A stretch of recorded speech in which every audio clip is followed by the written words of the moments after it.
வணக்க மக்களே, இந்த பதிவு யாருக்குன்னா ஒரு இயற்கையான ஒரு அழகான அமைதியான இடத்த பார்க்கணுன்னு விருப்பப்படுறவங்களுக்கான பதிவு தான் இது. இது எப்படின்னா, சிங்கப்பூரில் பொங்கல் எம்ஆர்டியிலேருந்து எக்ஸிட் ஏ வழியாக போனோம் அப்படின்னா வாட்டர் பாயிண்ட் ஷாப்பிங் மால்னு ஒரு மால் வரும். அது வழியாக உள்ளே போனோம் அப்படின்னா இந்த மாலுகளை பார்த்தீங்கன்னா பொதுவாகவே கூட்டமாகவே இருக்கும். ஆனால் இப்போ சைனீஸ் நியூ இயர் வேறு, சிங்கப்பூரில் சைனீஸ் நியூ இயர் வேறு சொல்லவே தேவையில்லை.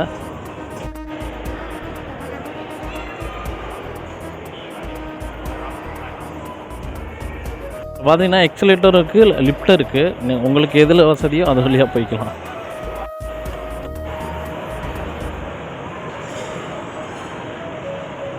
இங்கே பார்த்தீங்கன்னா குழந்தைகள் விளையாடக்கூடியதுக்கான ஒரு அழகான இடமும் கூட.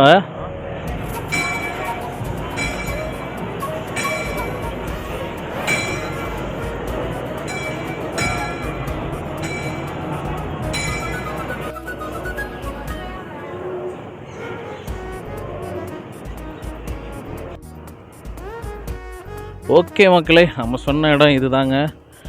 ரொம்ப ஒரு அழகான அமைதியான இயற்கையான ஒரு இடம் தான் இது. இந்த வழியில் காலை மற்றும் மாலை வேலைகள் அப்படியே நீங்கள் நடந்து போனீங்கன்னு வைங்களே, உங்கள் மனசுக்கு ஒரு நிம்மதியான ஒரு ஃபீல் கிடைக்கும். கண்டிப்பாக அதை உணர்வீங்க. இதில் வந்து சைக்கிளிங், வாக்கிங், ஜாக்கிங் எல்லாமே போவாங்க. செமையாக இருக்கும். இது அப்படியே இந்த ரிவரை சுற்றி நீங்கள் வரலாம் சைக்கிளில் போனால். அவ்வளோ சூப்பரான ஒரு இடம் தாங்க இது.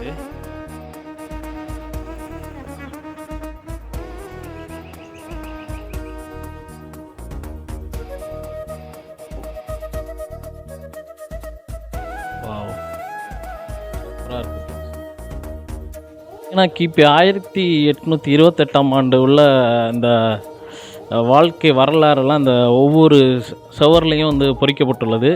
நீங்கள் படித்து தெரிஞ்சுக்கலாம் அதில் என்ன எழுதியிருக்குன்னு. அதுவும் இங்கிலீஷில் எழுதியிருக்கு.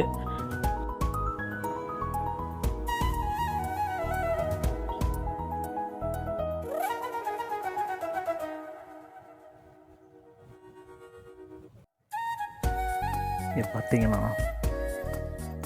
ஓகே மக்களே, நம்ம இந்த மாதிரி ஒரு அழகான அடுத்த வீடியோவில் சந்திப்போம். அதுவரை உங்களிடமிருந்து விடைபெறுவது உங்கள் நண்பன் செந்தில்.